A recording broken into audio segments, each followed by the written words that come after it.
Yo nací con un propósito. Quiero que se grabe esa palabra, que usted ha nacido con un propósito. Así que nadie nace simplemente por nacer. La vida tiene un sentido, tiene un punto de partida y un punto de final. Pero durante esa brecha, oiga bien, del punto de partida y del punto de final, hay sucesos incontrolables y controlables. Durante esa brecha, cuando uno nace y fallece, ahí hay muchos sucesos que se pueden controlar como los que no se pueden controlar. Cuando el niño empieza a nacer y a crecer, no puede controlar sus emociones. No puede controlar lo que le puede acontecer, porque todavía es débil. Cuando va creciendo y llega a lo que es a la adolescencia, tampoco puede controlar sus emociones. Tampoco puede controlar lo que le puede suceder. Porque muchos en la adolescencia sufren agravios, sufren golpes, sufren heridas, sufren cortaduras, sufren violaciones, sufren secuestros, sufren maltrato físico, sufren maltrato mental, moral, sufre una cantidad de sucesos que el joven, el adolescente no las puede controlar porque es débil. Y a medida va creciendo, aunque haya sufrido todas esas cosas, es difícil de poder tener una vida normal. Es tremendo porque sucede, hermanos, que todos estos niños que han sufrido una violación sexual, su vida cambia, lastimosamente cambia. Así que son sucesos los cuales no se pueden controlar. Por eso puedo entrar, pero no quiero entrar en esa parte, porque me voy a desviar del tema. Pero suceden sucesos que se pueden controlar. Cuando la persona viene a lo que es el conocimiento de lo bueno y lo malo. Hay muchos que se acuerdan cuando tenían 5 o 6 años. Yo apenas me acuerdo lo que hice ayer, hermano. Pero ellos tienen una gran memoria y gloria a Dios por eso.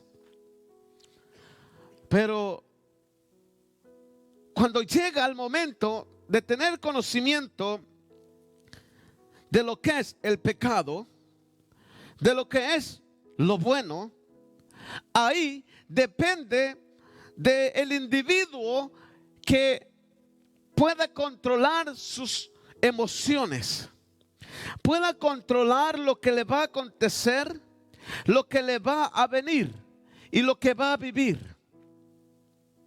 Va a depender de en el momento o el lugar de donde se mantenga. Porque si se ha crecido donde practican brujería, hechicería, ¿qué espera usted de ahí? ¿Un monje? ¿Espera usted un catedrático? ¿Un evangelio de saco y corbata? No, lo que esperamos es un brujo. Y que el Señor lo reprenda a los brujos. Así que, pero si se crece en un lugar donde solo hay alcohol, donde hay tabaco, donde hay droga, ¿qué esperamos? Un drogadicto. Donde se crece, donde en el hogar solo hay violencia, gritos, golpes, maltratos, desprecios y palabras grandes. ¿Qué conducta esperamos de este personaje que se está creciendo? Porque él piensa que papá le pegue a mamá, piensa que es normal, piensa que así tiene que ser, porque piensa que que mamá le tire la cacerola y haga berrinches y cosas así, y le grite y lo menosprecie, lo ponga por el piso y le aviente los platos chinos. Ahora ya no son chinos, son de hierro, hermano. Pero le aviente toda la vajilla completa. Piensa que es normal. Y da, hermanos, tristeza de que habemos personas que tenemos hijos solo por tenerlos, por alguna razón que nunca tuvieron el conocimiento de la Escritura, por alguna razón porque tal vez no entendieron el Evangelio, porque tal vez ellos no comprendieron lo que es en verdad el propósito de tener una familia. Así que, hermanos, en esta hermosa hora yo quiero compartirle a usted que sea de la manera que usted haya nacido, hay un propósito en su vida por el cual usted existe, por el cual usted está vivo, por el cual usted está respirando. Hay un propósito. Nadie nace por nacer. Así que cuando este niño tiene una edad de conocer el bien y el mal, él sabe si puede controlar los sucesos de la vida o no las puede controlar. Porque cuando ya tiene un buen alcance de edad, esta persona decide si meterse en las drogas o no meterse. Durante estuvo en casa, pues no le tocó de otra de que vivir y ver lo que había en casa. Pero cuando ya tiene una edad suficiente, él decide. Así como los hijos que crecen en casa desde pequeños y se traen a la iglesia. Cuando tienen una edad suficiente, ya ellos ya no mucho aman la iglesia. Pero la culpa no es del templo. La culpa no es del pastor. La culpa no es de los líderes. La culpa es de lo que ellos tienen en casa. Esa es la culpa. Así que esos sucesos ya los pueden controlar. Él puede decidir, ok, mi mamá no es la persona de que cuando está al frente cantando, adorando a Dios, no es la misma mamá que tengo en casa. Ok, mi mamá no es la misma que danza y habla en 2, que 3 lenguas, 5, 16 lenguas. Y no es la misma cuando se sube al carro con papá. Ok, yo puedo controlar ese suceso. Allá ella, pero yo sigo a Cristo Jesús. Puede decidir hacerlo. ¿Cómo puede ponerle excusa para ser como mamá o papá? Mejor no voy al templo. Así que depende de lo que tengamos en casa. Usted conoce la historia de Sansón bien, porque nos gusta leer más las historias. Así que el ángel de Jehová se le aparece a Manoa, a la esposa de Manoa. Pero Sansón, hermanos, nace con un propósito, porque la mujer era estéril. Así que el propósito de Sansón no era venirle a dar guerra a papá ni a mamá. No era venirle a ocasionar dolores de cabeza a papá y a mamá, sino que había un propósito. Había un propósito por el cual Jehová Dios de Israel estaba dando la oportunidad de que naciera aquel niño. Cuando crece, lo primero que busca es una esposa, pero de las filisteas, no de las que tiene. Y le dice a la mamá, oye, venga acá, hijo, ¿qué pasa?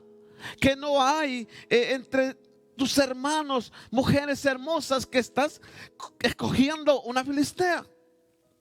Pero lo que la mamá no sabía, que era propósito de Dios, de que él fuera a enamorarse de una filistea, porque buscaba una ocasión para poder entrar a aquel hombre de guerra que había preparado antemano. Sansón, hermanos, era una máquina de guerra. Era una máquina, así como usted la puede ver. ¿Con qué mató a 1000 filisteos? Mano Víctor, ¿con qué la mató? ¿Con un burro completo o con la quijada? Con la quijada. Ese hombre era una máquina de guerra que Dios había enviado con un propósito.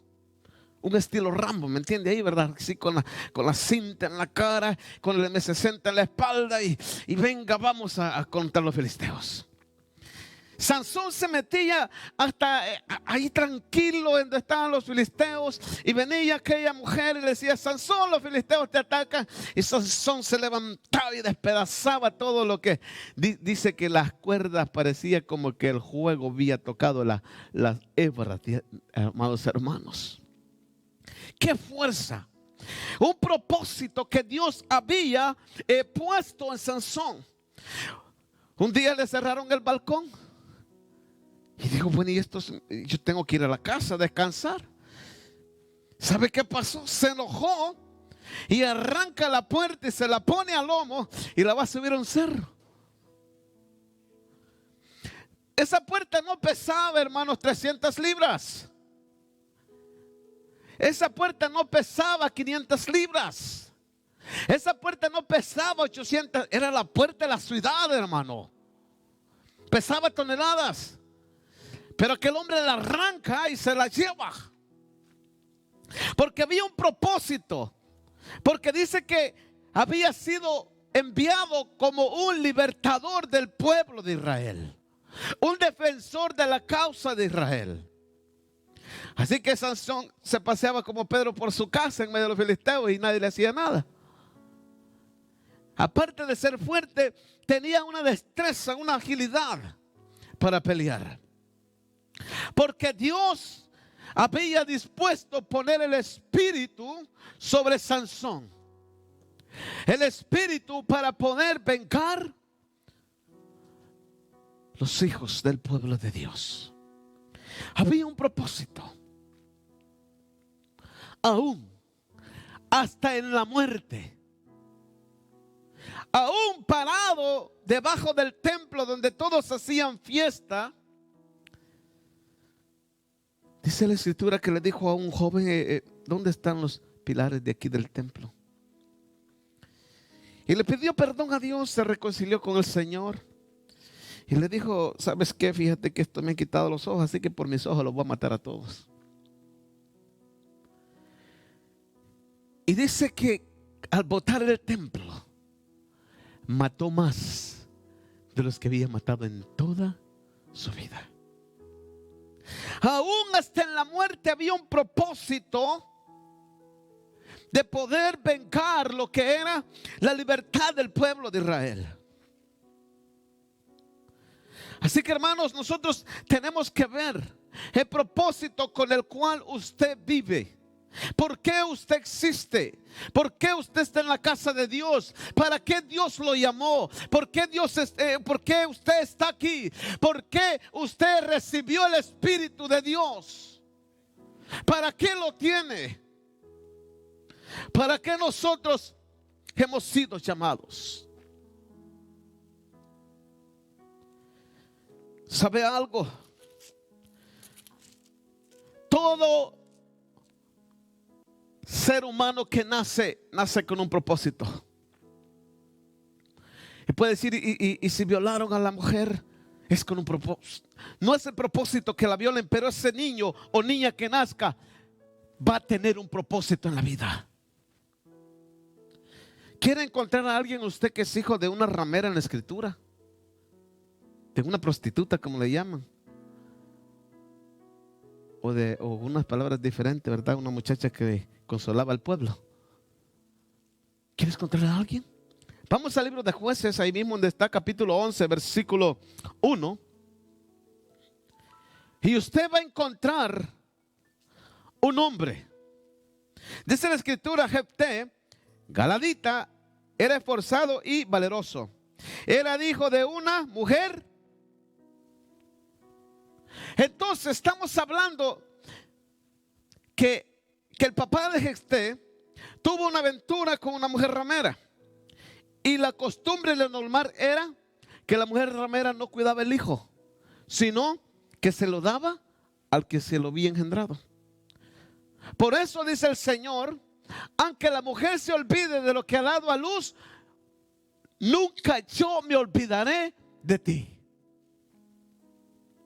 Así que tenemos este hombre, podría haber dicho, los niños cuando iba a la escuela le hacían bullying. Uy, tú no tienes mamá, tu mamá eres una ramera. Cuando crece, todo el mundo decía, ay, bajete, la mamá es una ramera.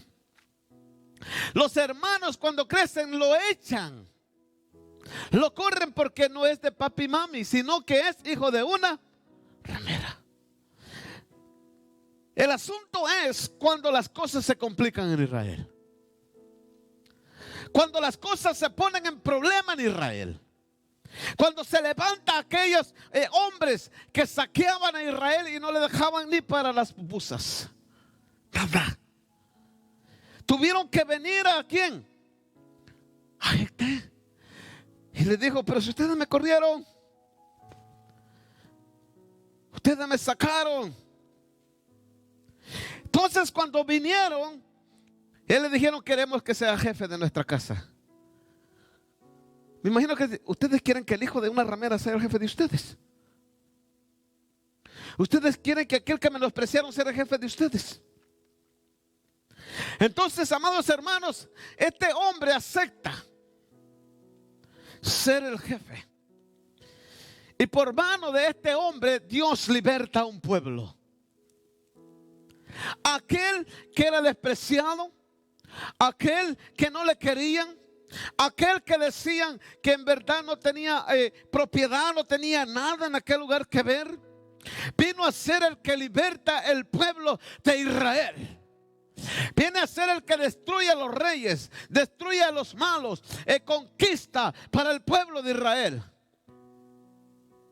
del que nadie quería saber. Cuando pasaba por ahí, nobody knows, decía. Nadie lo conoce, nadie sabe quién es este. Pero encontramos de que de este hombre vil, de este hombre menospreciado, Dios hace un hombre fuerte y valeroso. Un hombre que no le tenía miedo a nada. Un hombre que sabía que si Dios estaba con él, había un propósito para derrotar al enemigo. Un hombre que sabía quién era él. Un hombre que sabía en quién había confiado. Un propósito en su vida. Ahora veamos a otra persona. Primer libro de Samuel,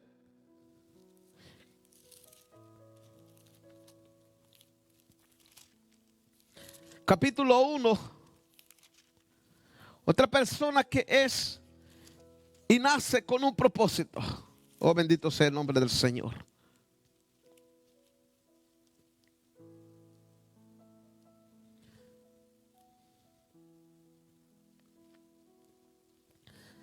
Capítulo 1, versículo 9 del libro de Samuel, del primer libro de Samuel.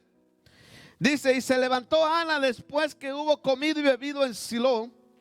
Y mientras el sacerdote Elí estaba sentado en una silla junto a un pilar del templo de Jehová, ella con amargura de alma oró a Jehová y lloró abundantemente. E hizo voto, compromiso, diciendo, Jehová de los ejércitos, si te dignares mirar a la aflicción de tu sierva y te acordares de mí y no te olvidares de tu sierva, sino que dieres a tu sierva un hijo varón, yo lo dedicaré a Jehová todos los días de su vida y no pasará navaja sobre su cabeza. Nacido con un propósito. Samuel nace con un propósito de Dios. Ardía en el corazón de Ana porque era menospreciada, se burlaban de ella porque la otra le daba una cantidad de hijos al esposo y ella no podía dar nada. Pero Dios la bendice porque después de Samuel le da una chorrera, hermanos. Pero le da a Samuel con un propósito. Dice la palabra de Dios que Samuel, yo por eso no tengo problema que algunos se me duerman en el templo, hermano. Samuel dormía en el templo, tranquilo. Si yo anoche ya casi me cruzaba debajo de las bancas, hermano. Iba a recordar los viejos tiempos cuando tenía 14. Hermanos, nace con un propósito. El propósito fue del reemplazo de Elí. El propósito fue de que pudiera ministrar el pueblo de Israel. El propósito fue de poder sacar al pueblo de donde había caído, de la falsedad, de los sacerdotes falsos, de los sacerdotes que no hacían las cosas bien delante del Señor. A temprana edad le dan una carga a Samuel y le dice: decirle a Eli lo que está pasando. Ha hecho esto, esto y esto. Usted conoce la historia muy bien. Ha predicado mucho ahí también. Pero tiene un propósito. Dice la palabra del Señor que toda palabra que dio Samuel jamás cayó a tierra. Había un propósito por el cual esta mujer quería tener un hijo. Había un propósito porque esta mujer quería dar un hijo al templo de Dios. El propósito grande de administrar el pueblo de Dios. Samuel no nació por nacer, como ninguno de ustedes que están aquí y los que van a nacer, sino que nacen con un propósito en la vida. Así que Samuel nace para administrar la casa de Dios. Sansón nace para guerrear. Jefté nace para liberar. Samuel nace para ministrar la casa de Dios y el corazón de Dios. Nace con un propósito. Tiene sentido la vida de Samuel. Él sabe por qué está ahí. Él sabe por qué duerme en la casa de Dios. Él sabe por qué llega a la casa de Dios. Y sabe por qué habla la palabra de Dios. Hay un propósito en este hombre. Y en el mismo libro, nosotros, amados hermanos, encontramos otro propósito de la vida. Primer libro de Samuel 16:11.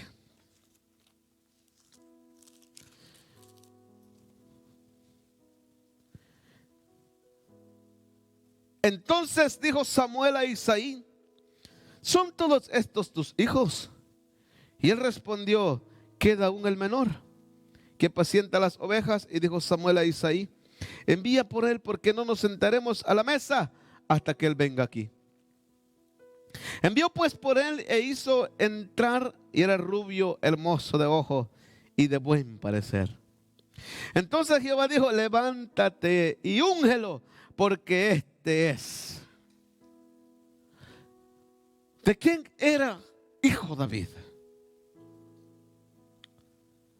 ¿Sabe, hermanos, que cuando el profeta Samuel llega, el que hemos estado hablando, y llega a la casa de Isaí, Isaí le pegan las rodillas las unas con las otras y le pregunta y le dice, porque le dice así: es en paz tu venida.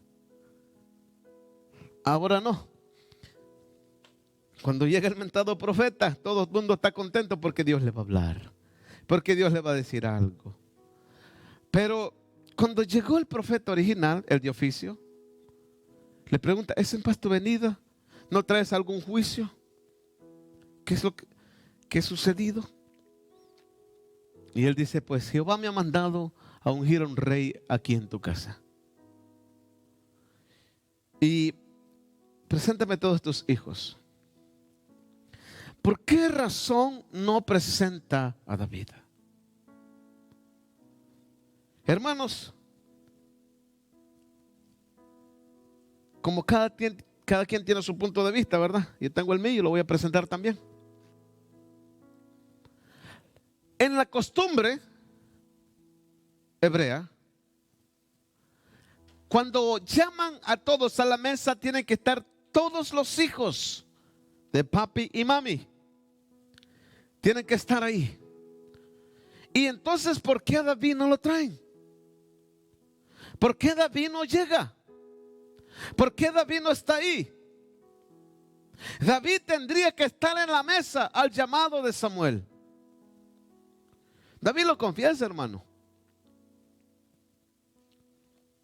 Yo he sido concebido en pecado. Papi se tiró una aventura con una que pasó por ahí, pues. y ahí salí yo. Por eso yo no puedo estar a la mesa con mis hermanos. Por eso no puedo estar. Pero Dios, a pesar de que Isaí ni lo había pensado ni para que le cuidara las ovejas, ni para que le trajera la leche, el queso, ni que fuera el mandadero de todos y el siervo de los hermanos. Aunque Isaí no tenía ni mucho aprecio por David, porque cuando el rey se lo pide, se lo manda con todo y ropa y hasta la carta de nacimiento. ¿Qué sucede? Dios había puesto los ojos en David. Y David se siente que él nació con un propósito. Porque le dice a Jehová: mi embrión vieron tus ojos. David se da cuenta de que el Rey eterno puso la mirada en él desde el momento que el embrión iba en camino. David sabía que él no era un desperdicio. David sabía que él no había nacido por nacer. David sabía que tenía un propósito en la vida que cumplir. David sabía por qué razón existía, aunque estuviera cuidando las ovejas. Aunque sea para cuidar las ovejas, pero para esto nací. Él sabía que para algo había nacido. Él no había nacido por consecuencias de la vida. David viene de un desorden, hermano. ¿Quién es la abuela? ¿De qué país? ¿Qué raíces? ¿Qué costumbres? Entonces, ¿por qué Dios no escoge a los otros, a los fuertes, a los altos, de hombros así erguidos, verdad? Así estilos militares, así. No, escoge a uno que sabía el propósito que había puesto en su vida. Escoge a uno el cual sabía que le iba a servir. Escoge a uno que amaba a Dios sobre todas las cosas. Así que el propósito de la vida de David, usted lo conoce bien. Paciente más que ninguno de otros. Esperó los 30 años, creo que 30 años o 33, 30 años creo que reinó Saúl. Tuvo que esperar todos esos años para poder ser rey de Israel. Él no tenía prisa y ni quería ser rey tampoco. Ahí lo daban, hermano. Es que sabían que David, oye, hermano, ¿quién otro como David? Usted lo conoce, todas sus hazañas. El Espíritu de Dios estaba en él. Así que fue paciente, lo unge desde joven y desde ese momento él no anduvo: yo voy a ser rey, yo voy a ser rey. ¿A dónde está mi reinado? ¿A dónde está, aunque sea el Joker que le ponen enfrente para que le cuente chistes? ¿Dónde está? Él no buscaba nada. Él no buscaba nada porque él sabía que tenía un propósito en la vida. Dijo: ok, voy a ser rey en su tiempo. Voy a ser rey en su momento. Y el mismo Dios abrirá las puertas para que yo sea rey. ¿Cómo lo harás? No sé, usted sabe. Pero usted me va a llevar hasta donde me ha dicho. Oiga, hermano, a un joven que le diga que va a ser rey y no tiene el linaje de rey, sino que sabe que el linaje va allá por otro lado, eso no es fácil. A un joven, imagine que le digan a un joven de unos 18 años: usted va a ser rey. Y ve el reinado allá fuerte, con la fortaleza. Y dice: bueno, ¿y cómo yo voy a entrar allá? No le veo nada, no veo opción. Pero él, Dios, sabía que tenía un propósito en la vida. David, hermanos, como usted le conoce bien, fue el primero que le quitó la vergüenza al pueblo de Israel. Había un hombre grande que usted le conoce que los avergonzaba en la mañana y en la noche, desayuno, almuerzo y cena. Se les amargaba el café, hermano. Y todo el mundo le tenía miedo. Pero dice la palabra del Señor que David, cuando escuchó a aquel hombre, yo me imagino que a David le vio la sangre, hermano. A David le pegó una ira, le hirvió la sangre y dijo: ¿cómo puede ser? ¿Cómo puede ser que este individuo tenga ese valor de estar ofendiendo al pueblo santo de Dios? ¿Cómo es que este tiene valor de estar ofendiendo los ejércitos de Dios? Pero me imagino que en su mente también dijo: ¿y cómo estos inútiles, sabiendo que Dios está con ellos, le tienen miedo a este? Pero eso no lo decía porque era prudente en hablar. Lo dice la Escritura. Entonces, pero él dijo: ok, este gatito es mío. ¿Cuánto dan y qué dan por matar a este? También tenía espíritu de mercenario, hermano. Sí, no era nada John Wick a la par de él. Tenía un espíritu de mercenario. ¿Cuánto me dan? Bueno, el rey da una hija y da cierta plata ahí, ya con esa ladote que tú tienes, ya la haces. Ok. Y se va y averigua en otro lado. Y dice: ¿cuánto dan por matarlo? Había que asegurar el precio, hermano. No se iba a desgraciar la vida por 5 pesos. Entonces dijo: vamos a ver cuánto dan. Y le dijeron: no, pues lo mismo. Y se fue por donde el rey, usted lo sabe bien. Y le dijo: dame la oportunidad de quitarte la vergüenza encima. Saúl era un rey de guerra.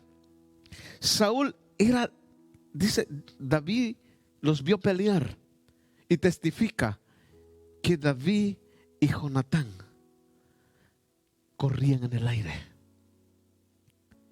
Y dice que Saúl, su espada jamás retrocedía, desde que agarraba brecha hasta el final. Dice que los pies, oiga, mira, hermano, dice que los pies de Jonatán eran más rápidos que una gacela. Hermano, Saúl, un rey, hombre de guerra, le iba a confiar a un niño ignorante el cautiverio de Israel. Le iba a un debilucho, le iba a dar: anda que te mate y vamos a ser esclavos de estos. No. Saúl confió en David, por lo que David era un hombre de guerra, un hombre diestro a pelear. Y él le dijo: como el osito, como el teddy bear que tengo en casa, lo voy a agarrar. Como el gato del vecino, también así lo voy a agarrar. Y este no se me escapa. Y según Goliat viene enojado porque dicen: tú no eres digno de mí, ¿por qué me mandan esto? ¿Tú crees que yo soy perro? ¿Por qué me mandan? Mándenme uno que sea grande. Y le llega enojado y le llega así de menospreciando a David. No me lo crea, pero dicen de que estos individuos, estos gigantes, después de matar a su oponente, lo hacían en sopa o comían carne asada. No me lo crea, la gente lo dice. Pero algo de razón han de tener, porque dijo: tú no eres digno de mí. ¿Por qué me mandan esto? Yo quiero un hombre de casco, de espada, de arco y más grande. Aviéntenme a Saúl, que es el más grande de todo el pueblo. Pero David, cuando lo ofenden, usted ha escuchado las palabras de David. Le dice unas palabras, hermano, que con las palabras lo asustó. ¿Tú qué crees? ¿Tú me vas a matar a mí? Yo te voy a hacer en salpicón. Tú dices que me vas a hacer en sopa, pues yo te voy a hacer asado el día de mañana. Y voy a invitar a todos los vecinos que comamos de ti. Le expresa lo que le dice. Le voy a dar aquí a las aves de los cielos, a las bestias del campo. Le voy a dar las vísceras, los ojos, las orejas, todo cuanto tiene. No va a quedar nada de ti. Qué valor, hermano. Solo con eso dijo el gigante: bueno, las cosas se han puesto difícil. ¿Qué ocupó David? Una K-45, ¿verdad? La mera frente. No, hermano. El Señor dijo: voy a honrar a este nene. Este es mío. Yo estoy con él. Yo estoy adentro de él. Ahorita les voy a demostrar el brazo de Jehová. Ahora les voy a mostrar la mano de Dios. Ahora van a ver lo que yo voy a hacer con este nene rubio y guapo, que todos me lo codician, pero este es mío. Todos me lo desprecian porque él es así un poquito, así que no le tiene miedo a nada, pero este es mío, yo lo he hecho así. Así que ahorita lo van a ver. Cuando el gigante sale, yo me imagino, David, hermano, tenía mejor la mira que cualquier otro. Le pega en la frente, usted lo sabe. Pero lo que a mí siempre cuando leo me conmueve y me da miedo la actitud de David. Yo le digo, me da miedo. Porque al caer el gigante, le cae encima, le arranca la cabeza, levanta la cabeza y levanta la espada. Y le dice, ¿a dónde están los demás filisteos? Vengan por acá. Hermano, es un hombre de guerra, un propósito de Dios. Le quita la vergüenza a Saúl, le quita la vergüenza al pueblo de Israel y liberta de esa opresión. Oye, hermano, ya varios días así, comiendo así, todo amargado, todo. ¿Y hasta cuándo nos vamos a quitar la presión de esta persona? Cuando llega David y dice, déjenmelo, a mí este es mío, yo me lo como. Amados hermanos, es un propósito de Dios con el pueblo de Israel. Y sigue el propósito de Dios. Le dijo a Moisés, me imagino que Josué estaba sentado, estaba viendo la televisión, tenía un té al lado y le dijo, no quiero té. ¿Quieres café? Tampoco quiero café. Le decía a la esposa, ¿quieres comida? Tampoco. Pupusa, mucho menos. Estoy triste, me siento mal. Y Dios viene y le dice a Moisés, anda a hablarle a Josué. Pero me le das estas palabras porque yo en este día voy a consolar su corazón. Me imagino que Moisés le dice, ok, yo las escribo, le mando un Twitter y ahí le va a llegar al teléfono. Cuando viene, y le dice, dile a Josué que yo voy a vengar a Amalek. Yo lo voy a despedazar. Cierto, peleaste y no pudiste vencer, pero tampoco te derrotó. Peleaste, no pudiste vencer, pero tampoco te tiró. Pero ¿sabes qué? Yo voy a vengarte. Yo voy a escoger a alguien y vas a ver lo que voy a hacer. Mandan a Saúl. Usted ya sabe, Saúl se fue para el bar, se puso a tomar y dijo, pues hagan lo que quieran ustedes ahí y después regresamos. Pero Dios escoge a David. Y dice que David no dejaba ni mujeres ni hombres. Y esconde a los niños de escritura para que usted no sienta feo. Pero David arrollaba con todo, hermano. De ahí David no dejaba a nadie respirando. Si es posible le cortaba la cabeza para seguridad. Hermanos, David hace polvo a todos los filisteos. Y esa es la palabra de Jehová hacia Josué. Yo te voy a vengar, no te preocupes. Imagino que Josué dijo, bueno, si vas a conseguir a otro, pues está bien. David, dice la escritura, que le cantaban. Saúl mató a ¿cuántos? Y David a sus 10,000. ¿Por qué, hermano? Dice la escritura que cada vez que un reinado escuchaba que David venía al frente, decía, ya nos morimos. Cabemos tumbas y murámoslos acá porque ya nos va a matar a todos. Hubo una ocasión que reció la guerra, que aquellos hombres bañados en sangre, esas no eran espadas, hermano, esos eran unos hierros que cargaban así, hasta abajo, que tenían filo y tenían estilo de yatagán. Con las manos pegadas, que no podían tirar sus armas porque estaban, no sé si entumidas, pero yo creo que era por la sangre que no podían despegar sus manos. Oiga, este David no era nada de este Matrix Evolution, hermano. Cuando peleaba, que el hombre no era terrible con la espada. Era un hombre que se movía con la espada. Por eso cada vez que David iba al frente, era una victoria segura. Cada vez que David iba al frente, era una victoria segura. Cuando David se encerraba a dormir en casa, era pérdida.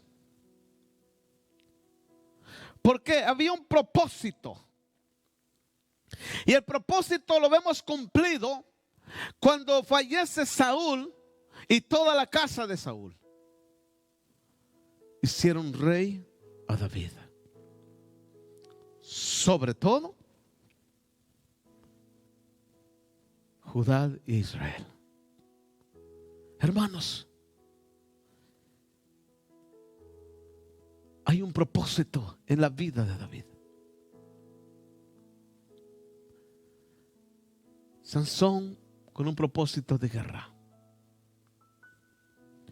Jefté con un propósito de libertar al pueblo. Samuel con un propósito de administrar el pueblo de Dios. Y David con un propósito de reinar el pueblo de Dios.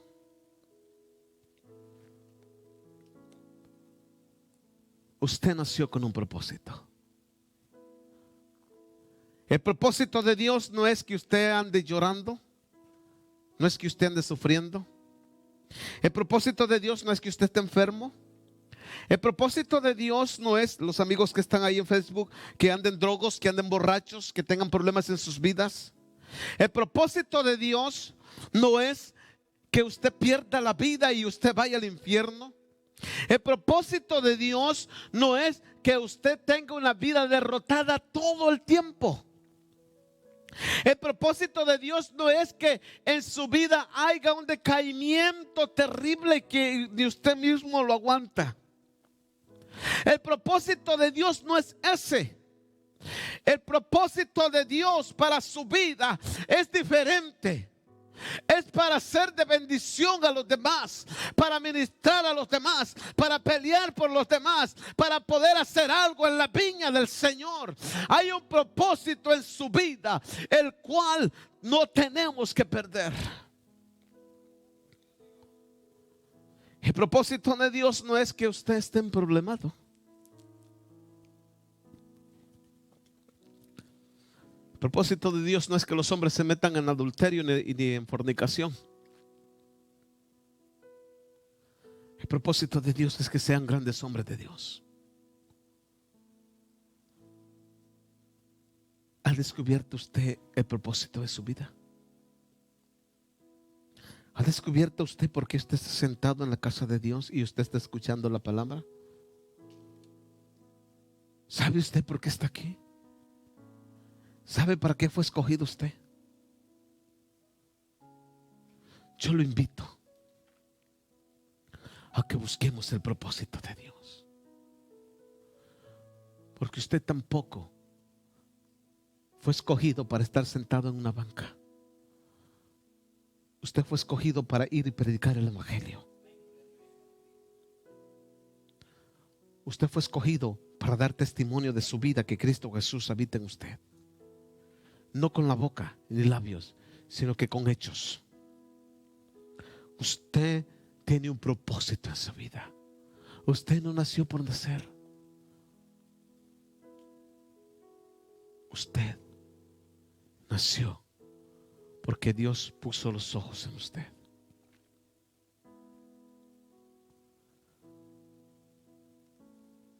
Si el día de mañana nosotros salimos a hablar del evangelio, ¿cuántas almas no serían rescatadas? Si el día de mañana nosotros presentamos el evangelio de Jesucristo, ¿cuántas almas no van a ser restauradas? Si el día de mañana nosotros traemos a Jesucristo a nuestra casa, porque a veces no lo queremos en casa, lo sacamos, lo empujamos y el pastor lo quiere meter a la casa, pero usted le pega para afuera y lo vuelve a meter y usted lo vuelve a sacar y lo vuelve a meter y lo vuelve a sacar. Si lo trajéramos hoy y no como una estatua, sino que lo trajéramos como el Señor y Salvador de nuestra vida, ¿qué sería mañana? Si nosotros lo trajéramos y lo reconociéramos como único y suficiente Salvador, ¿qué sería de nosotros? ¿Hubieron cambios? Sí, lo va a haber. ¿Cuál es el propósito? Usted nació con un propósito, hermano. Usted no nació para decir, no, yo nací nomás para nacer y morir. No, hermano. No, yo nací para ser una persona inútil. No, usted no nació para ser una persona inútil. Usted no nació para eso. Usted nació porque usted es algo grande en las manos del Señor. Usted nació con un propósito. Usted está aquí con un propósito. Usted existe porque hay un propósito en su vida. Hay una razón, tiene sentido la vida. La vida nunca deja de tener sentido. Deja de tener sentido cuando nos alejamos de Dios. El evangelio deja de tener sentido cuando nos retiramos de Dios. Pero el evangelio tiene sentido cuando nos metemos en las manos de Dios. Hay un propósito. Los hijos nacen con un propósito. Usted nació con un propósito. No importa cómo haya nacido. No importa de quién haya nacido. No importa a quién haya tenido. No importa y cómo razón nació usted. Lo importante es que en su vida hay una razón para vivir. Hay una razón de existir. Eso es lo importante. De que en usted hay una razón, un motivo. Hay un propósito por el cual usted vive. Hay un propósito. El problema a veces es que perdemos el propósito. Perdemos, en verdad, ¿por qué razón nacemos? ¿Por qué razón vivimos? ¿Para qué? Decimos, ¿para qué seguir? ¿Para qué estar ahí? Ya que se acabe todo, a veces mejor me muero. No, para que se termine. Acabado el perro, se murió la hidroposovia y se acabó todo. Pues que se muere el perro. Pero no nosotros. Porque nosotros tenemos un propósito. Para ministrar nuestro hogar. Para enseñar e instruir a los hijos en el camino del Señor. Para ministrar nuestra vida y ser de bendición para los demás. Para eso nosotros hemos nacido. Para llevar el nombre de Jesucristo en alto hemos nacido nosotros. No para que el nombre de Jesucristo sea tirado en el suelo, sino que el nombre de Cristo sea en alto. Nosotros, hermanos, puede decir, pero ¿por qué a mí me pasan tantas cosas y me suceden tantas cosas? ¿Por qué a mí me pasan cosas malas? ¿Por qué me sucede esto y me sucede lo otro? ¿Usted sabe cómo murieron los apóstoles? Hay uno que lo tiraron del tercer piso y cuando cae abajo le caen a palos todavía. Al otro le cortaron la cabeza. ¿Usted sabe cómo murieron los profetas? Algunos los aserraban, otros los quemaban, otros los ahorcaban. Entonces, ¿por qué decimos que nos pasa algo malo a nosotros? Si hay un propósito en ellos, también hay un propósito en nosotros. Hay un propósito de vida, hermano. La vida no se terminó ayer, hace un mes, hace 5 meses. La vida no se termina hoy. La vida sigue. Pero ¿sabe qué va a suceder? Que esto va a depender de usted. Como le dije, hay sucesos controlables y los no controlables. Si usted sabe controlar sus emociones y si usted sabe controlarse, usted encontrará el propósito de su vida. Si usted no se deja ir por lo que ve, por lo que oye, sino que sabe para dónde va. Se nos dio un consejo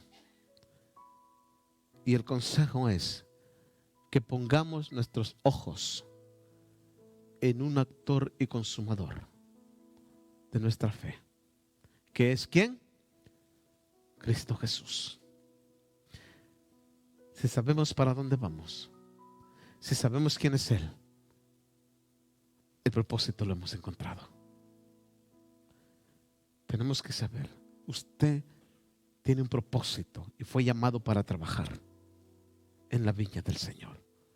Usted fue llamado para trabajar, para ministrar, para guerrear, para pelear y para dirigir el pueblo del Señor. Si lo ha perdido, vuelva a poner la mirada en Cristo Jesús para que encuentre el propósito de su vida. Si no, no lo hallaremos. Dios les bendiga, amados hermanos, en esta hermosa hora. Adelante en la orden del Señor, que Cristo viene pronto. Padre y buen Dios, que estás en gloria en todo lugar, te doy gracias, Padre. Te pido, Dios, por los amigos que están en Facebook. Bendícelo, Dios. Yo sé que tú tienes un propósito para ellos. Yo sé que tú tienes un propósito. Y el primer propósito es salvar sus vidas. Y después de ese propósito es prepararlos para toda buena obra. Para eso tú los llamaste.